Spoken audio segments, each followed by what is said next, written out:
we commissioned, it was an entirely independent report written by 2 male academics, but you can't have everything.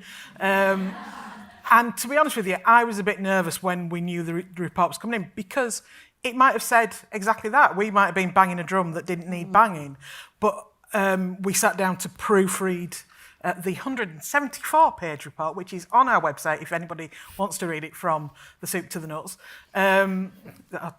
Nuts is probably not the right word. And with every turn of the page, those of us who were proofreading it got a little bit angrier, I think, and a little bit more frustrated. And 3 months before the report was released, some women wrote to broadcast an open letter saying, why aren't you commissioning? It was particularly targeted at ITV. And through back channels, we'd had quite a few commissioners, previous BBC and ITV commissioners, come to us and go, I'm really hurt by this. I know that I did everything I possibly could to make sure more women were commissioned. And by then I'd read the report, so I knew it wasn't true, but it was embargoed and I couldn't go, you liar. So it's been an interesting year in the aftermath of that. What do you think the reasons are for that terrible gender split? Are they structural? Is it the writer's fault? Is it the BBC's fault? Is it Boris Johnson's fault? Everything else is? What's your reaction to that? I'll start with Nicola. It's very hard to say, and also because I work very specifically in my own company where we make our own rules, where 23 out of 25 people who work there are women. So it feels like in our bubble, it feels like everything's okay. So it's when you look outside that you realise it isn't okay. I think, we're working backwards from a time when less women were in this industry and less women were commissioning and less women were certainly submitting writing ideas. So it takes time. Yeah. But what is shocking is that it has, over the last 10 years, nothing's changed.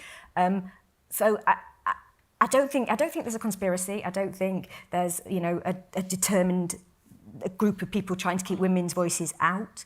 I think that there's a history of the way drama's commissioned, which might be not great for female writers. I think the way some productions are run makes it quite hard for women to stay on production if they're looking at, I don't mean having children stops you writing. Please don't shout at me. What I mean is it's sometimes quite hard to remain at the centre of a production when you're doing other things as well. I think there's a number of different reasons, and I think also nobody has been shouting enough, and now that you're shouting, but not just you, then we have to edit ourselves. So now we have to make sure our lists are not 50-50, our lists are predominantly female writers, to look at them first to see whether this programme that we're making would work for them. I think we have to be much more proactive. I agree with that. And I also think it's, because of the enormous pressures that making television puts on everybody, there's a tendency to say, well, we're going to work with people who've done it before, who know how to do it, who can do it quickly. You don't have to have too many conversations. Even if budgets are going down and schedules are getting tighter, it's like, well, no, we're going to have this one and this one and this one. And that's not just with writing, that's just across the board. And it's how can we think about how we structure working with writers as well as directors and producers and crew, so that more women are able to participate. Absolutely. And don't feel, if you've gone off to have a baby or if there's other things in your life, that when you come back you've got to, feel like you're at ground zero again. And I think that's one of the things that, anecdotally, and speaking to women friends, I felt, I had a kid and I had my baby and I didn't write a script for a year, or I did write, but, suddenly, I feel like I'm starting all over again. One of the meetings we had after the report with your high-ups, which is embargoed, so I can't say who the high-ups were, one of the things that they asked us, well, what can we practically do? And we said, well, one of the things you could, institute tomorrow is stop dropping notes on people on a Friday to turn over a script by Monday, because if you are, and this is true for men as well as women, if you are a parent, a carer, you have responsibilities outside of writing, it really fucks your weekend up, frankly, and fucks your life up. And we did have someone in that room go, yeah, it really annoys me when they send me tapes to watch at 7 o'clock on a Friday night. Yes! So that... It's hard, you know, that is difficult, but I think, again, the rigours of production, because there's so much more demand for programmes, for content. So it should be a time when more women, Black, Asian, minority, ethnic writers, disability, working class writers, that, you know, now should be a boom time for all of us to make sure we've got writers on our slates and we're paying them the money. That's the other thing. Pay a writer to write. And that should happen. I think that's the rigours of production. It's really hard for like a script team, you know, somebody has said, send them that tape, send them that note. And it's just, oh, fucking hell, it's 7 o'clock and they've just got home and she's just putting the babies to bed and it's just like, no, send them the, you know, it's you're a little script editor, it's really hard not to. Yeah. And from a writer's point of view, what do you think the reason is for this? It's definitely the patriarchy. Yep. Yeah. Oh, yeah. I think someone should get around to smashing it, frankly.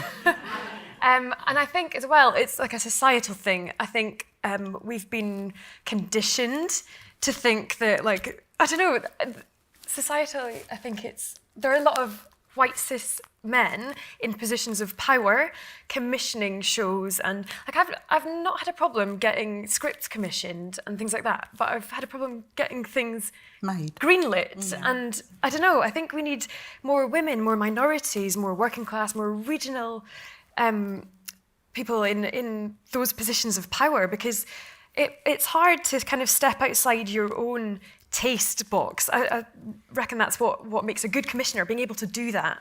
And the more people of diversity that we have in those roles, the more diverse stories we'll get. Yeah, and the more sympathetic, I guess, they are to those narratives in a way, because all we can do is write the characters, is write those female-driven narratives. You know, we're not in the rooms when things get greenlit. So it's, you know, it's really, really difficult for us. But you know, so if we, you know, I know that I write for women all the time, but if I don't, you know, I come from an angle where, you know, I feel like this is great because it's, you know, a panel of, you know, about women and statistics, but I feel like I'm fighting another battle, and that's women of colour. And so sometimes I focus very heavily on that narrative and forget about women in general, which is, you know, unfortunately sometimes I do that, but I feel like, if there are more women and women of colour, women of different classes higher up, then I think you're right. The Guild were asked why we didn't, when we commissioned this report, why we didn't also then focus on anything. The actual truth was getting hold of the statistics was incredibly hard, and you can extrapolate whether a writer is male or female first from their name and then doing a bit of an IMDb search and looking at a photograph of them. It's not perfect, but that's how we worked out. It's much more difficult to find out whether someone is Black, Asian or minority ethnicity, has a disability or is LGBTQ. And it's something that we added to our list of demands, and they are demands because we're a trade union, is better monitoring of equality of those statistics so that we don't have to find the money for a report like that. But I think you're absolutely right, it needs to be intersectional.